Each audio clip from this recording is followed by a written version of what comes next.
Hi, I'm Jamie. This is Joe. We're Foomann Architects. Thank you for being on jury and for being our audience today. We worked on this project together, but I did the presentation, so Joe will sit there probably until question time. So the project that we're presenting is Canning Street in North Melbourne on Wurundjeri land.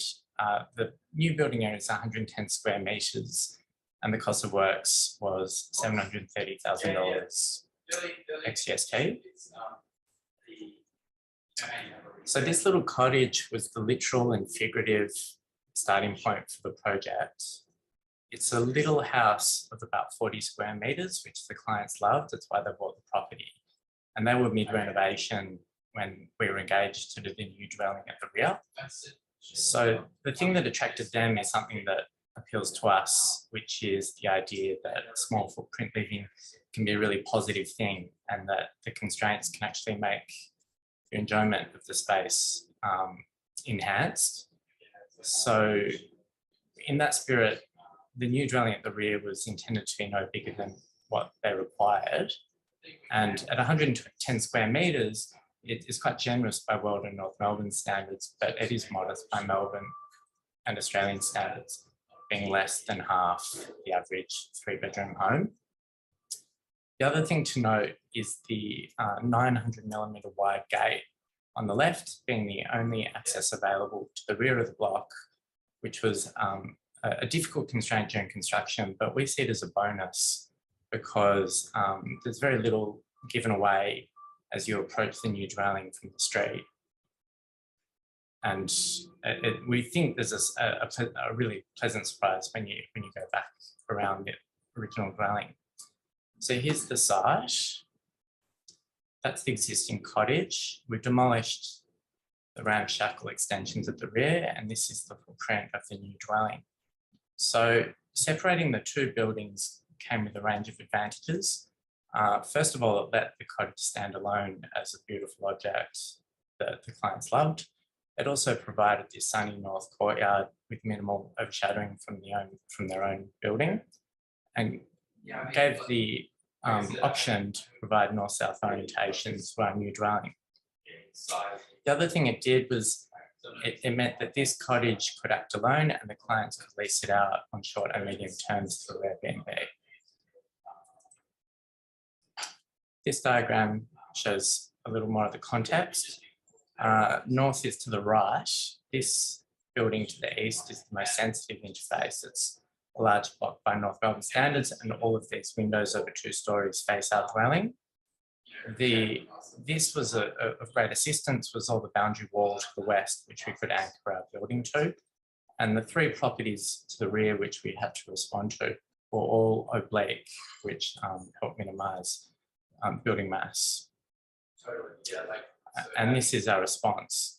So the building is anchored to the west on their existing boundary walls, and it dips to its lowest point to correspond with their private open space through the middle.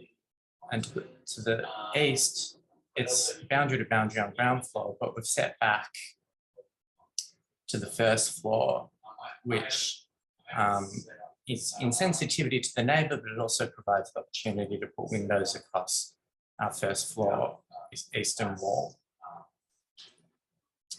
So this image is the first image we presented to the clients on the very first sketch design meeting, and many of the ideas managed to make it all the way through the end.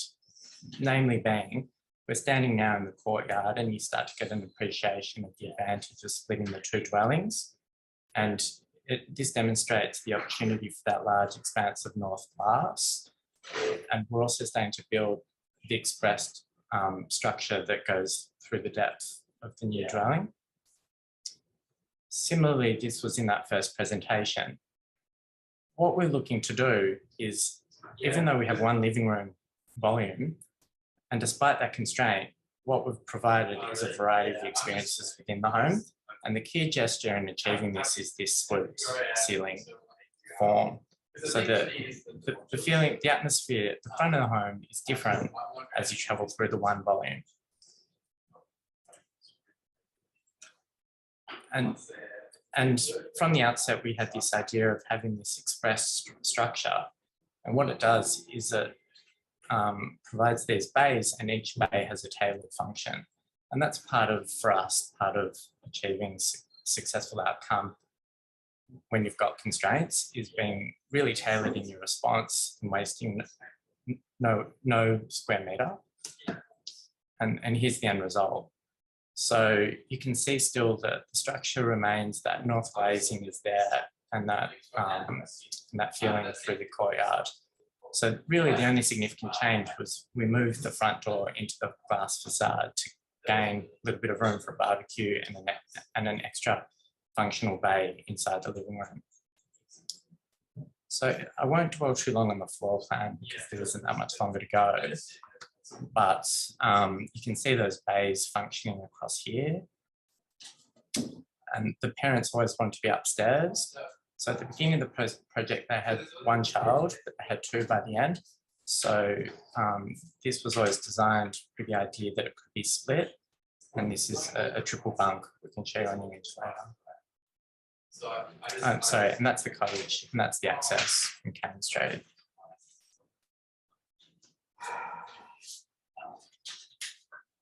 What this image demonstrates is the effect of that swoop ceiling. So the bottom point of that tick corresponds with the kitchen and dining room, and it swoops up stairs with a skylight at the apex, and that kind of invites you to take that path vertically through the home. And here are a couple of those bays. So that first bay was determined to be for television, next one for fire, and the next one for the client's highly valued record player and collection. Yeah. 1 minute remaining. So the view back up the swoop demonstrates the advantage of providing that shape towards the north. You get to see that own cottage, which is such a sweet object, in full elevation. You get all that north light deep into the dwelling, and you borrow the landscaping on Canning Street, which have these enormous mature trees. The clients were enthusiastic about bringing as much green deep into the building as we could, so two of those bays on the east for landscaping.